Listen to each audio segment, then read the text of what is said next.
After months of researching billionaire investing patterns, nothing shocks me anymore.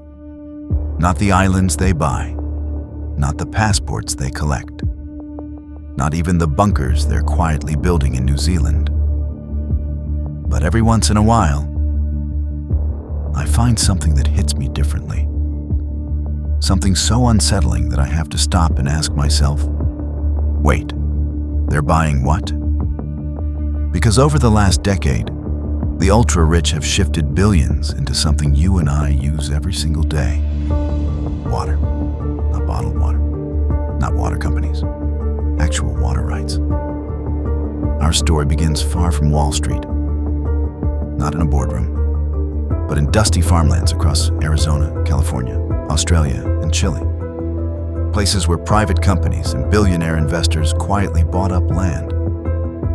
Not for the land, but for the water beneath it. Owning land in these regions gives you something far more valuable than crops.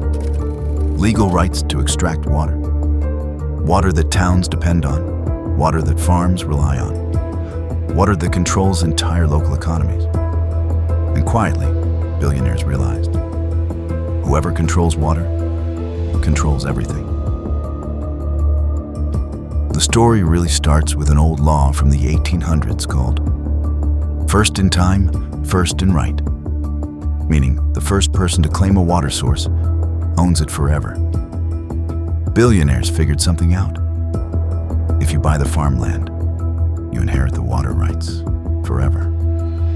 This created a loophole so powerful that some investors began buying land solely for the water, not to grow anything at all. Some farmland stayed empty, dry, unused, except for the well, pumping thousands of gallons a day. Meanwhile, nearby towns were being told to ration water. Kids couldn't shower every day. Local farms dried up. Some households had brown water coming out of taps.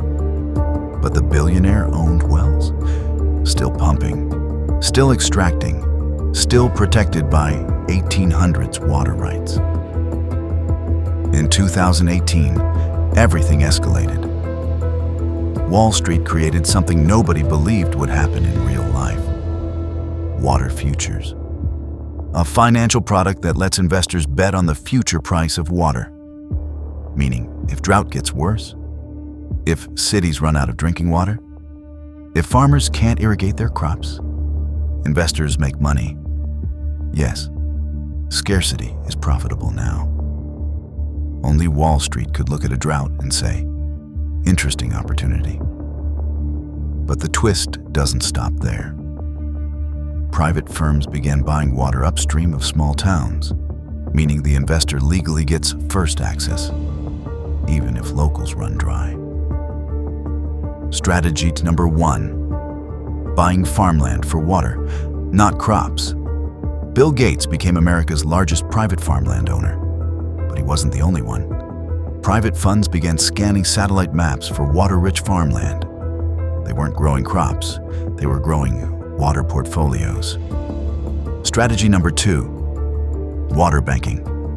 In California, water can be stored underground, deposited in wet years, withdrawn in dry years, like a savings account, but with water.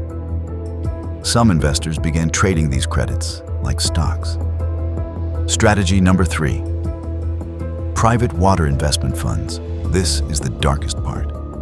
Private water funds raise millions from wealthy investors. Use it to buy water rights, then sell water back to cities, farmers, and corporations. Some funds promise 20% returns, drought resistant. Translation: the worse the drought, the more they earn. In one region of Australia, rivers dried up completely. Locals woke up to dead fish, but reservoirs on investor-owned land perfectly full. But the thing that bothered me the most is this. Why water? Why are billionaires, people who can buy anything, buying this? Water isn't just a resource. It's leverage, it's survival, it's power. If you control water, you control agriculture, you control cities, you control migration, You control life itself. Normal people invest in savings accounts. The wealthy invest in survival. And while I'd love to end with a clear answer, I'm not sure where this ends.